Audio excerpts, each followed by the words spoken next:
而西太的第一步就是台湾。我们统一之日，就是本子的地缘优势变成诅咒之时，届时它就是3个核大国力量交锋的最前沿的交汇点。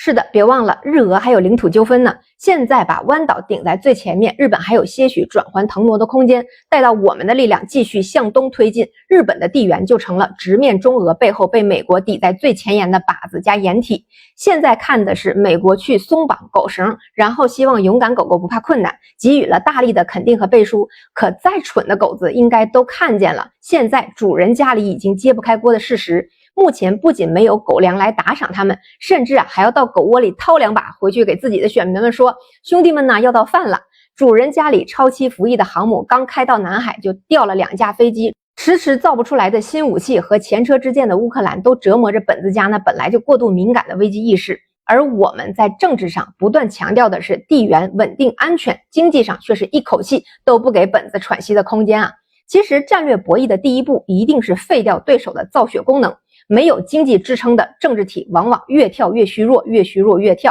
这些年啊，我们的产业升级实际上已经把西方专门留给日韩的产业份额掏空了，从没有客气过。就像荷兰抢安氏，目前最疼的其实是日本。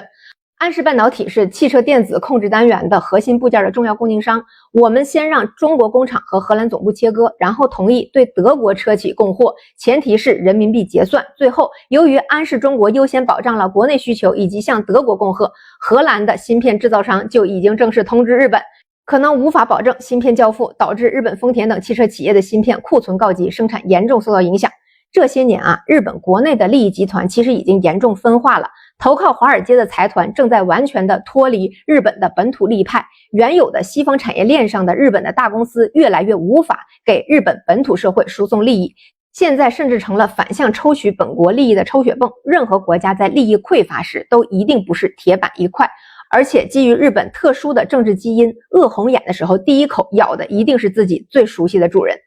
我们在经济上长时间微操，政治上安抚加警告，军事上跟大俄没事就去本子家门前转转。实际上，日本民间在欢呼的修宪和军事正常化，恰恰是压力被层层传导到了日本内部的结果。此次川普东亚行强调美日同盟，可不是说你有事儿我罩你，而是有事儿你先上。不管日美有多么的谈官相庆，其实日本异常稳固敏锐的政治精英集团很清楚，这是个局，是美国逼着日本拿自己的国运来阻挡美国自己都挡不住的中俄两国的发展。日本真的有这个本事吗？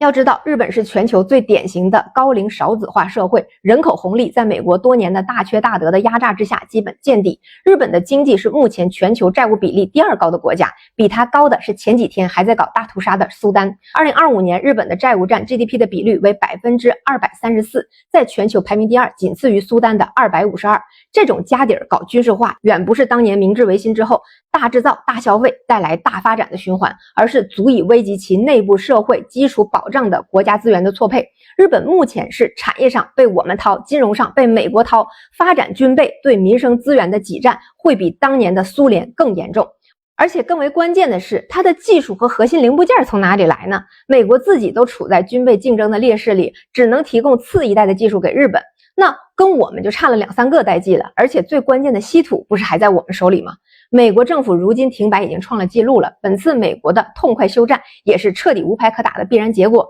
本子家的政客其实很清楚，自家老大从来没有真正的跟自己相同体量的国家真刀真枪的硬碰硬过，近代以来最大的胜利就是驯服了自己。等着现在的美国给本子输血，无异于是痴人说梦。这局啊还没开，其实就是个死胡同了。其实日本真正的危局并不是我们，而是在中美斗而不破的压力前沿，经济自爆的风险。所以我们最好的策略就是加速这个过程。那经济上加速的方式就是微操，地缘上就是加速统一。可以说落子东南既是目的也是手段。当第一岛链彻底消亡之日，西太平洋地区就没有了美国可以立足的支点，全球地缘将被根本性的改写。